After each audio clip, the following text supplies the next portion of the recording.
Hey guys, SmartNinja000 here. Today we are on 17W50A because we are going to be working on the Wizard Pack, and that's the most recent snapshot. And we have 100% finished wands. Since we did them, this is the way it's going to be. If you want to give yourself a wand, give colon the name of the wand. Well, you write wands, so that gives you all the wands. Air, which gives you all the air type wands, and your secondary. And they are all 100% done. Here is all the abilities. And since there is actually so many of them, I think we might end up making a wiki for this, that'd be pretty cool, I think. This all run completely through functions, which is perfect. We just have this one command block active right now.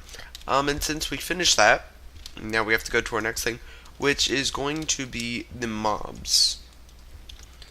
Now, there is a few things to know. We still have to give them animated textures, but we do have data values for that. As you can see, if it has damage of 7, it will be a walking. We have these two new mobs. I don't believe I showed these off.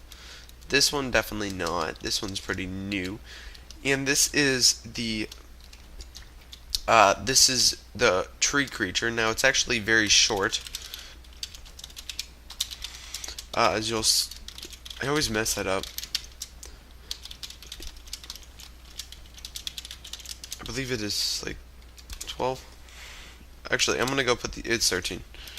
I'm gonna put these back just because I don't want to have to rename them again. But oh, I just took copies. Never mind. So you can see looks a little bit weird if I don't give myself invisibility. It's really short.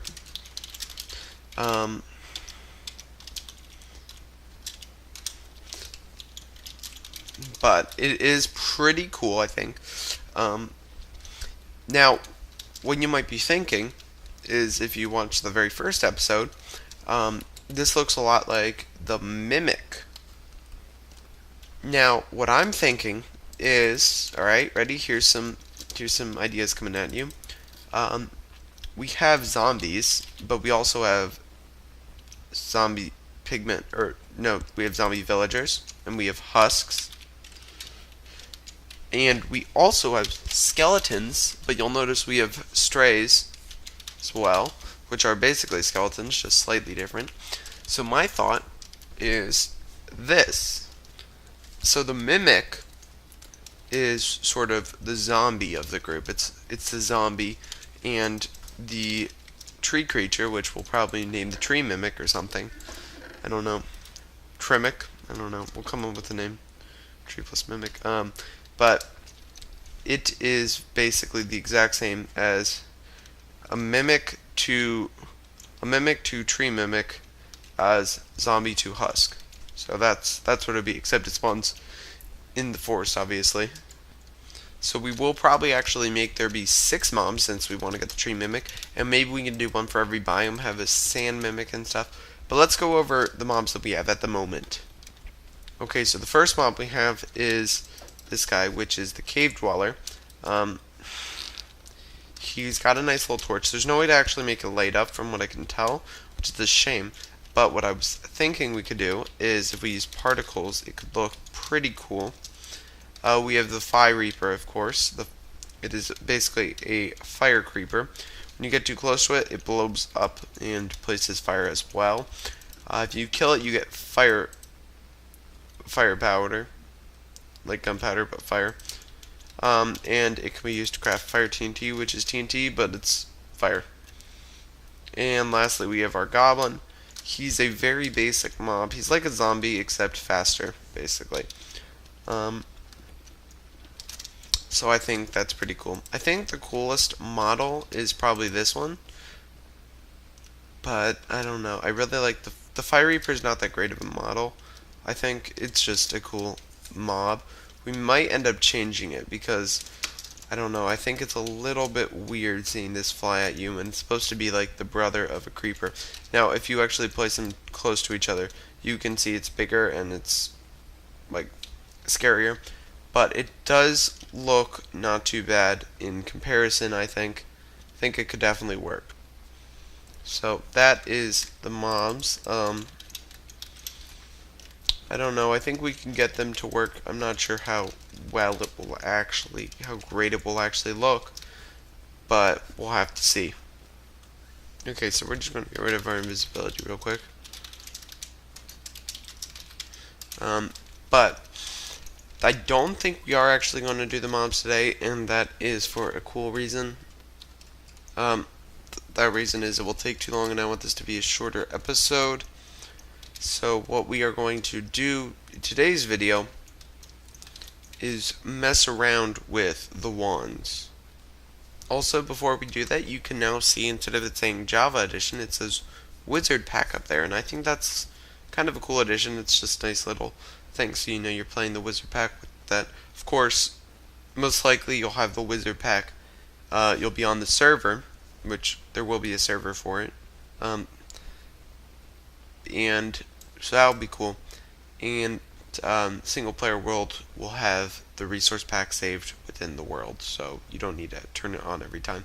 But just in case, I think it's kind of cool to have. Okay, so what we're going to do is we're just going to go through every single wand and just do it as quickly as possible. So let's get started right away. First up, we have the air wand. It gives you enough levitation to climb up, I believe, 9 blocks. Next is the air water wand, clearing water. There is a cooldown, however, so be careful about that. It's basically the sponge wand, although, as you'll see, it is like sponges and the water does go back in. One of the more OP wands, this is the air earth, allowing you to go in spectator for a limited period of time, with of course a cooldown. We then have the air fire wand, giving you a few seconds of strength. Strength 3 to be exact. We then have our water breathing wand, which gives you 45 seconds of water breathing. That should be it's very nice for the water temple, but it should also help out with when the aquatic update's released. We then, of course, have a wand which removes all your effects. The next one we have fills all nearby mobs in breaking ice, which you'll see slowly disappears, and even has a breaking animation. It's not very long, but it is pretty cool. It also gives them slowness, but they can't actually get out of it, so you have to be careful. You'll see it's trying to run as fast as it can and then just jolts off. Now this one's harder to demonstrate, but it makes an explosion particle and gives them blindness. So, it does not actually make a sound though. We also have a wand which heals you,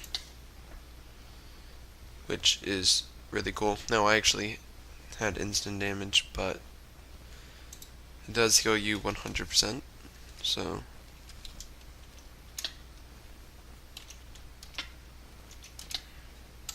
100% health. We also have a wand which instantly grows crops. It doesn't actually grow beetroots, but that's a bug.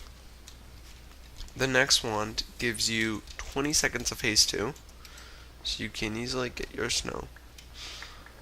And you don't need a beacon to have your haste now. The next one is Earth and Fire, and it just makes a ring of fire around you. And I'm actually going to show the one off right after that, which is Fire and Air, and that just removes lots of fire and lots of lava. So nice for Nether. The next one gives you a fire resistance, fire and water, and it's a couple seconds of it. The next wand is Fire and Earth, and it gives you 6 extra hearts for 1 minute. The last wand is Fire and Fire, and it sets nearby mobs on fire. Of course, there is the cooldown, but it does work pretty nicely. A few things to note about the wands is they all take up their own inventory space, and they cannot be stacked, and there is no difference between the names. If their name, so you don't actually know what their secondary is unless you hover over it.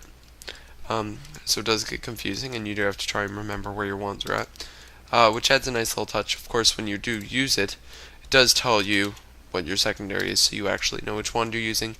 Of course, it does get very complicated, as there are 16 different wands, and they are all extremely similar.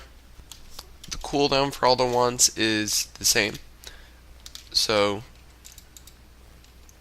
the only difference is this wand, which is Earth and Air, which actually its cooldown is incorporated into your 3 seconds in spectator mode. This is probably one of the most OP ones and one of the most difficult to monitor on servers. You may want to actually remove this because of the fact that you can essentially X-ray. Of course, you can end up getting stuck in blocks too. The wands all have their own damage, or they all have their own damage values, so every wand is different. But the difference is if it's the same type. So, for example, Earth and Water. If you have 2 Earth and Water wands, you'll notice this one is at 40, then this one's going to be at, you have to wait for the cooldown. This one's going to be at 50, and this one's going to go up to 60 as soon as the cooldown's over. There we go.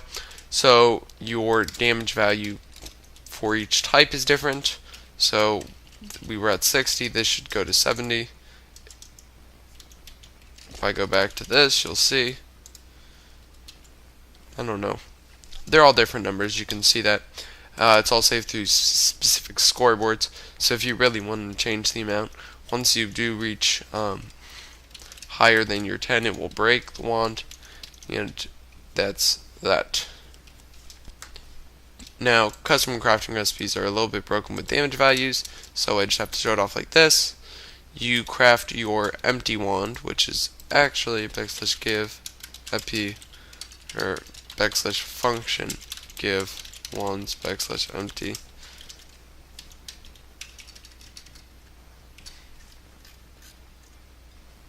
Never mind, that didn't work.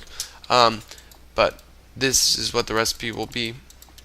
And then you would take your primary and your secondary and your empty wand and put them in like this. So this would make you a water with a secondary of air. Okay, so now it's getting to the little awkward stage where I can't really do this on camera because it takes too long and there's lots of nitpicky steps since we're going to be working on the mobs. So the next few videos you probably won't actually see me doing commands. I'll probably be going over features, what the mobs are like, that sort of thing, where they spawn, and hopefully if I can get someone to agree to it, we can get a PvP player versus player testing out how the wands actually work in battle, which I think would be very interesting. Especially some of them. Some I would like to see being used are the health boost, the fire ring, fire resistance. Obviously, that one's pretty basic. But some of the things like the game mode spectator, that one's very OP. Again, if you're doing this on a server, I highly recommend removing the spectator one. Now, you can't actually download it, but when it's released. And the reason for that is just because there's too many things you can actually do with that. While you're in spectator mode, you can X-ray. So you can also teleport to players. Now, I don't actually have any players on, but I could teleport them. You can fly incredibly fast if you can build up your speed. So it is not that great. There's lots of different things. You can look in chests. You can't actually take things out of chests, but you can look in chests. So, and of course, if you have a plugin that changes your inventory per game mode, your game mode will be different than your survival one. And it does force the player back into survival, so they could technically go into survival in an area they're not allowed to be. So, all in all, it's not the greatest to use for a survival world, though a single player world I believe should work fine. And of course you can always remove it, or maybe I'll make one specifically that removes that feature and changes it into something different. Well, who knows. Anyways, this is probably it for the. We'll probably have one more wand episode, then we'll be done with wands until 0.4. We're on 0.3 right now. And the reason for that is, well, we finished them. 0.4, we might work on changing maybe a few, balance them out. When we were doing this, we didn't have these little up arrows, so we might change something to work with that. Who knows? We'll have to see. We may, of course, add another element, which would be a very nice addition. I think it could add a lot, change some stuff. But we're just going to have to wait and see how that turns out. That's pretty much it for this episode. It's not really a technical one. If you enjoy those, if you do, be sure to leave that in the comments so I know. If you enjoy these more, leave that in the comments. And be sure to like the videos. If it gets 5 likes, then I'll release another video as earlier than it would actually be released. But yeah, that's it. Thanks for watching, guys. Be sure to subscribe if you're new to this channel. I'll see you in a future episode.